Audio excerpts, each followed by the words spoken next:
Chundal saint തോം church ഉണ്ണീശോ തീർത്ഥകേന്ദ്രത്തിൽ സംയുക്ത തിരുനാൾ ആഘോഷം ഭക്തിനിർഭരം. ഉണ്ണീശോയുടെയും പരിശുദ്ധ കന്യക മാതാവിന്റെയും വിശുദ്ധ യൗസേ പിതാവിന്റെയും വിശുദ്ധ സെബസ്ത്യനോസിന്റെയും വിശുദ്ധ തോമാസ് ലീഹായുടെയും സംയുക്ത തിരുനാൾ ശനി ഞായർ ദിവസങ്ങളിലായാണ് ആഘോഷിച്ചത്.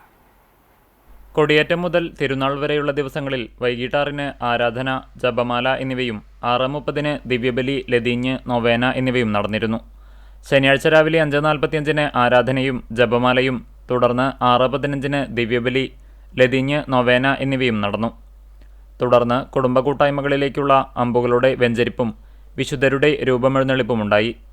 മെൽബൺ രൂപത bishop emeritus Mar Bosco Puthur മുഖ്യ കാർമ്മികത്വം വഹിച്ചു. ഇടവകംഗം ഫാദർ ജെറിൻ ചൂണ്ടൽ സഹകാർമ്മികനായി.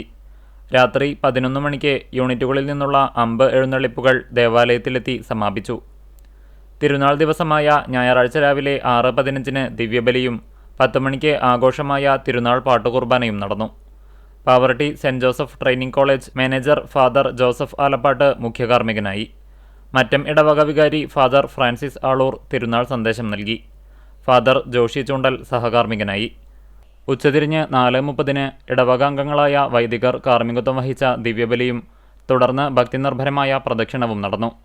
വർണ്ണക്കുടകളുടെയും വാദ്യമേളങ്ങളുടെയും അകമ്പടിയോടെ ഇടവക വിശ്വാസികൾ വിശുദ്ധരുടെ തിരുസ്വരൂപങ്ങളുമായി പ്രദക്ഷിണത്തിൽ പങ്കാളികളായി. വൈകിട്ട് വിസ്മയക്കാഴ്ചയൊരുക്കി വർണ്ണമഴയും അരങ്ങേറി. ഇടവക വികാരി ഫാദർ ഡേവിസ് പുലിക്കോട്ടിൽ, കൈക്കാരന്മാരായ CJ Francis, MO Philip, Thomson Jacob തുടങ്ങിയവർ തിരുനാളാഘോഷത്തിന് നേതൃത്വം നൽകി.